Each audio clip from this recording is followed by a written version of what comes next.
toujours près de moi. Bon samedi, bienvenue à votre émission de la Victoire de l'amour. J'espère que vous allez bien. Comme on le fait toutes les semaines, on rejoint notre petite sœur sourire à nous, sœur Angèle.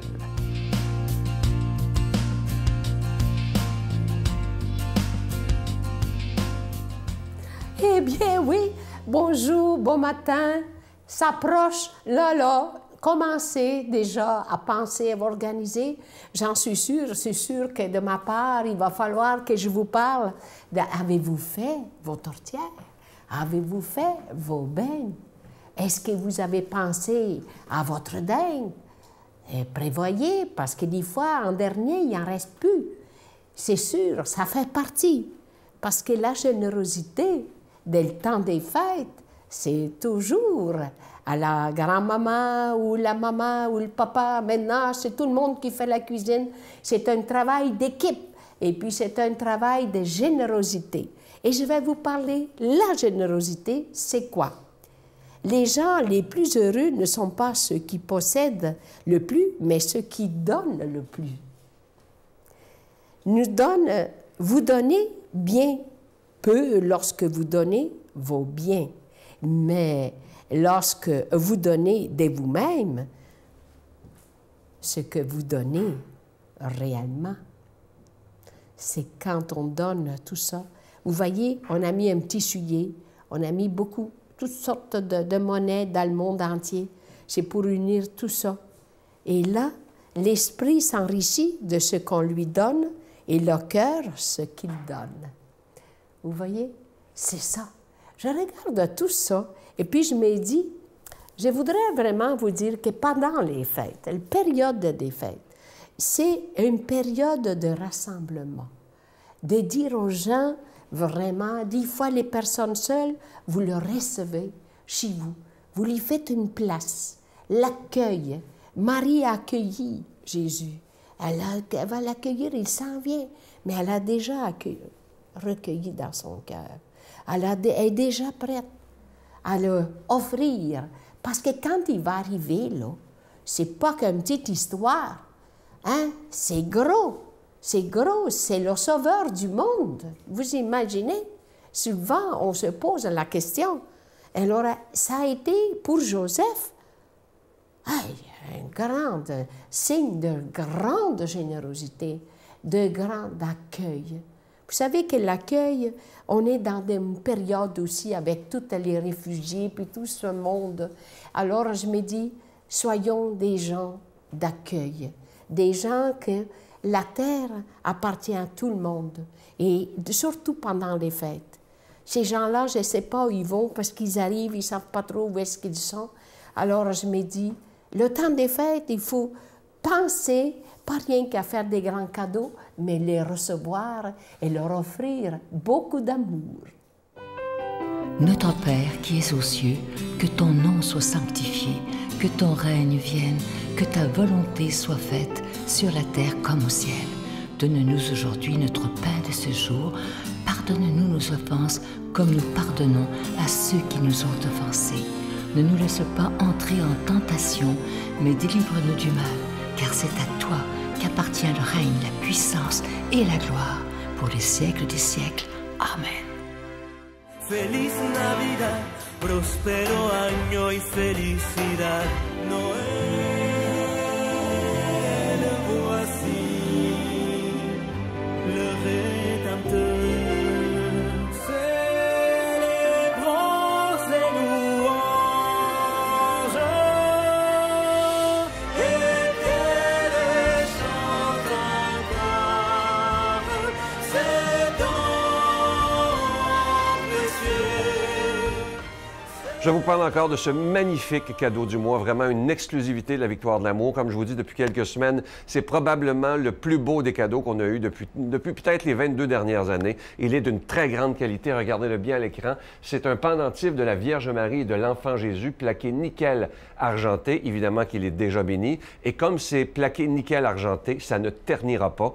Ceux qui l'ont fabriqué nous l'ont promis. Alors c'est vraiment un bijou de grande qualité et vous le recevrez avec un autre de 25 $. Et si vous en voulez deux, Dieu avec un don de 40 $. Je vous donne l'adresse en vous rappelant que vous recevrez aussi un reçu pour fin d'impôt. La Victoire de l'amour, casier postal 120, succursale Boucherville à Boucherville, J4B 5E6, je vous la redonne. La Victoire de l'amour, casier postal 120, succursale Boucherville à Boucherville, J4B 5E6. Également par téléphone, par carte de crédit du lundi au vendredi de 8h30 à 16h30 dans le 514-523-4433, 523-4433 ou sans frais, le 1-888-811-9291, 1-888-811-9291 et aussi sur notre site Internet, un moyen très sécure et extrêmement rapide de faire votre don, le www.lavictoiredelamour.org.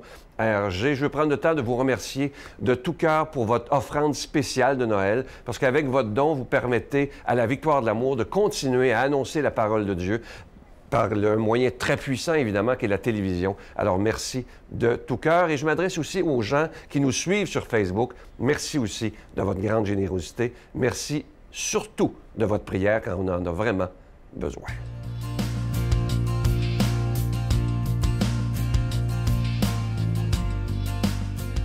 Mon Dieu, donnez-moi la sérénité d'accepter les choses que je ne peux changer, le courage de changer les choses que je peux et la sagesse d'en connaître la différence.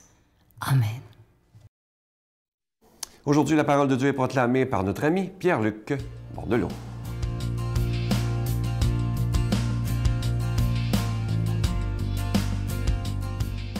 Bon matin de Dieu à vous, très heureux de vous retrouver. Bon samedi matin.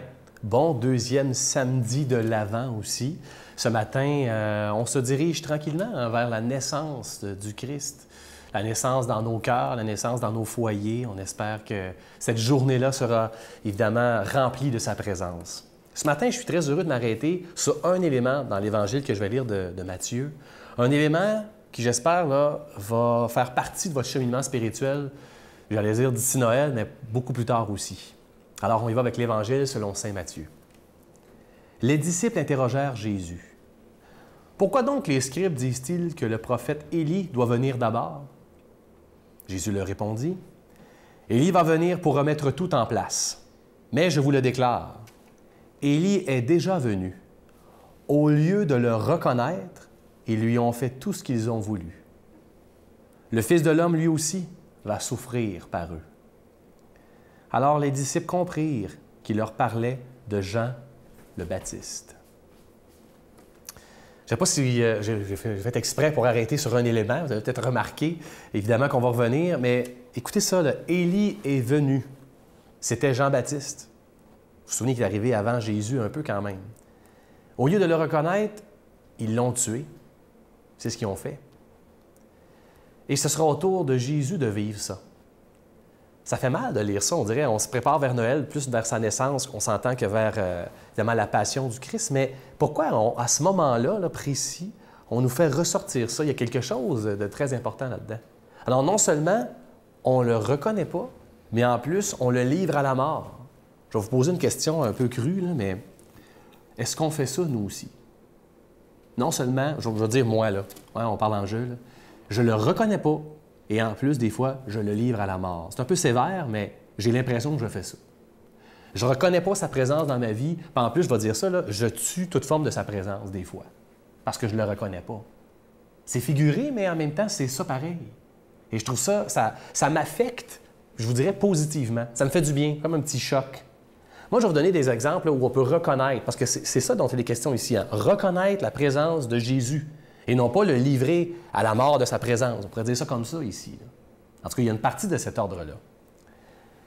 Je vous donne un exemple des moments dans ma vie où j'ai pu reconnaître la présence de Jésus. Je ne sais pas si ça vous est déjà arrivé. Là, vous êtes dit, voilà le visage du Christ à ce moment-là. Il est là. J'ai des expériences spirituelles qui confirment encore plus l'élan de ma foi. J'espère que vous avez ça. Si vous ne l'avez pas, priez. Priez l'Esprit Saint pour que vous puissiez vivre ça. Mais je vais vous donner un exemple très simple, là, très simple, qui peut faire en sorte que tu dis, voilà, il m'a manifesté sa présence. Et cette fois-là, en tout cas, je l'ai reconnu. Je l'ai reconnu. Je suis enseignant de métier, vous le savez, et à un moment donné, un de mes élèves, à la fin d'un cours, est venu me voir. Parce que tout au long du cours, j'avais parlé quand même de plein de sujets, dont un, le fait que j'étais un décrocheur scolaire. Moi, j'ai lâché l'école, puis je me suis raccroché. J'ai rencontré des modèles inspirants, ça m'a fait beaucoup de bien. Et j'en ai parlé un peu, assez rapidement. Mais juste assez parce que je sentais qu'il y avait des gars dans la classe, surtout des gars, là, qui étaient assez démotivés. Il y a un de ces gars-là qui vient me voir à la fin. Il vient me voir, pour vrai, il s'arrête, puis personne n'est là, puis il me dit « Monsieur, vous devriez faire des conférences dans d'autres milieux avec ce que vous nous avez dit. » Tu sais, ce que vous nous avez dit tantôt, là, plus de gens doivent l'entendre. Tu sais. Vous avez un don et une expérience, vous devriez la partager. Allez-y. J'ai dit merci, c'est une bonne idée. Il est parti, il a quitté la classe. Je me suis levé les yeux vers le ciel, j'ai fait OK, merci. Et j'ai reconnu sa présence. À ce moment-là, là, c'était évident. Là. Je me disais, Seigneur, t'envoies des gens des fois, et c'est à moi de faire l'effort de reconnaître cette présence-là. Je l'ai fait. Est-ce que ça vous est arrivé? Il m'a précédé. Et je vous dis, à ce moment-là, c'est là que j'ai fait, mais mon Dieu, il vient de me dire quelque chose, c'est sûr. Je me lance. Pourquoi pas? Je bâtis des conférences, je vais aider les jeunes et les moins jeunes, toutes sortes de gens. C'est là que ça a commencé. Cette espèce de feu qui est allumé par un jeune de 15 ans. Puis je vous dirais qu'il n'avait pas l'air inspirant. On s'entend, il est poqué, c'est difficile, mais il est venu me dire ça. Écoutez, je pense qu'on n'a pas besoin de regarder en haut tout le temps, là, à chaque fois, mais il faut reconnaître sa présence. Puis parfois, je me demande si je passe à côté. Puis même, je vous l'ai dit, le mot est fort, si parfois je ne le livre pas à la mort, si je ne le tue pas, là. Parce qu'on s'entend que des fois, à la place de dire « Oui, Seigneur, je veux t'écouter, je suis à ton écoute, je veux observer, même obéir à ta présence », on est pas mal plus dans « Dis-moi ce que je veux entendre » ou « Je t'écoute vraiment ». Vous comprenez ce que je veux dire? Si tu ne me dis pas vraiment ce que je veux entendre, je ne suis pas sûr que je vais vraiment reconnaître ta présence. Il faut être prudent avec ça dans notre foi. Parce que, évidemment que les scribes, là, ils disent pas « Ah ouais, oui, voilà, c'était Élie ». Peut-être parce que Jean le Baptiste n'a pas nécessairement dit ce qu'il fallait à ces scribes-là. Alors, il faut être capable d'être à l'écoute, de s'ouvrir à la présence du Christ, peu importe ce qu'il nous dit. Prenons le temps de déposer tout ça avec une belle prière. Ça va me faire du bien moi-même. Seigneur, tu nous montres souvent ton visage et on ne te reconnaît pas. Aide-nous à être attentifs à ta présence et à entendre ce que tu souhaites nous dire aujourd'hui. Cherchons ta présence en tout temps. Toi, le messager de la grâce. Au nom du Père et du Fils et du Saint-Esprit, Amen. Reconnaissez sa présence dès aujourd'hui. Je vous salue Marie, pleine de grâce. Le Seigneur est avec vous. Vous êtes bénie entre toutes les femmes, et Jésus, le fruit de vos entrailles, est béni. Sainte Marie, Mère de Dieu, priez pour nous pauvres pécheurs, maintenant et à l'heure de notre mort. Amen.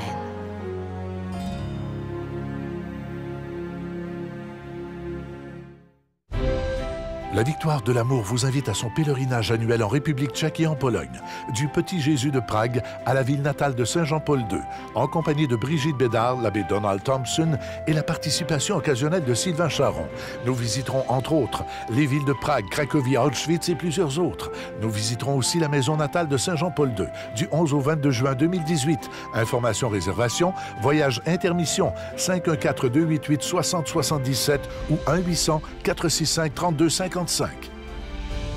Je vous invite à ne pas manquer l'émission de demain. Je reçois avec beaucoup de joie ce conférencier international, Franck Nicolas, et on va parler avec lui de comment bien se préparer à Noël, parce que je sais, et vous savez aussi, qu'il y a des gens qui aimeraient déjà être rendus au 4 janvier, en disant si ça pouvait passer au plus vite, parce qu'il y a des gens qui sont seuls, il y a des gens qui viennent de perdre un être cher, il y a des gens qui sont tristes à Noël. Alors, on va essayer de se donner des conseils ensemble pour passer un beau Noël et un vrai Noël. À demain.